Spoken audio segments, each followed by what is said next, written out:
Hey guys, on September's market update, I'm gonna break down all the stats for you guys and show you where this shifted market may be heading. Here we go.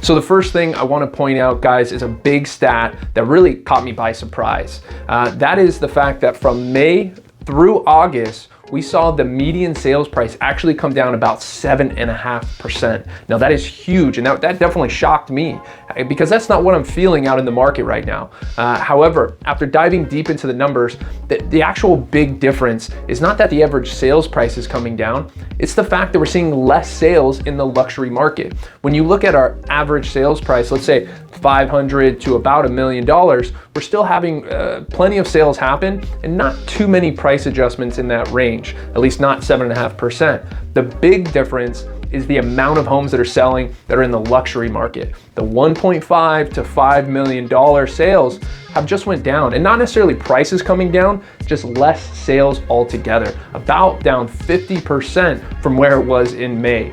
So when you have less sales in the high-end market, still relatively good amount of sales in the normal price market or average sales price market, of course, that median sales price is gonna adjust. So don't let the headlines scare you because they're gonna come out this month and it's gonna show, the average price point coming down. Don't let that scare you. That's gonna be misconstrued a little bit based on this number or on these numbers.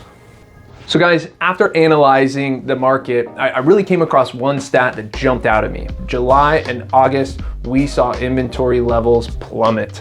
And that's new inventory coming on the market. Now, there's still inventory out, there's still options and more than we had last year with the crazy market we were in. However, will that continue if we don't see more listings come on the market? So keep your eye on that stat. Will we see new listings come on the market?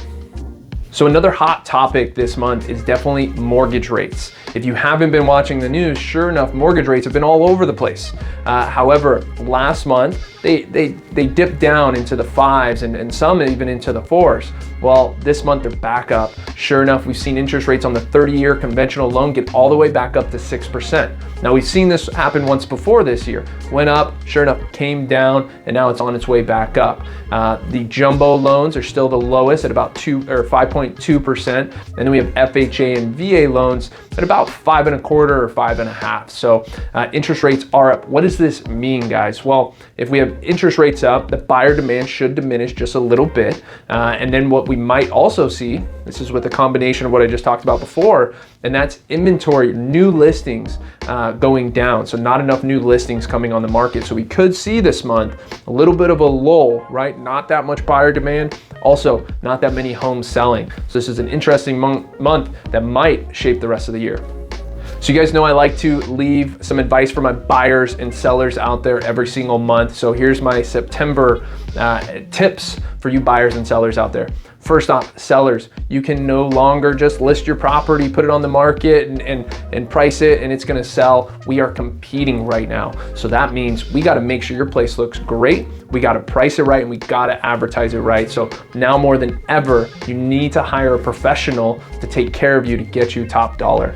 I wanna talk about an example we just had. That was a property that wasn't selling that we took over, did the proper marketing, proper pricing, and we are in escrow to close on that property and they are thrilled. So please hire a professional at this time in the market. It's more important than ever. For all my buyer clients out there, be patient, negotiate right now.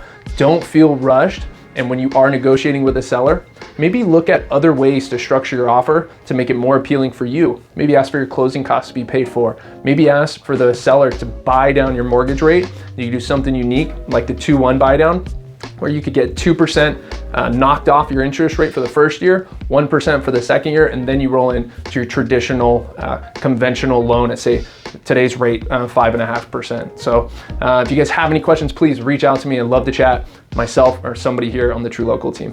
Take care.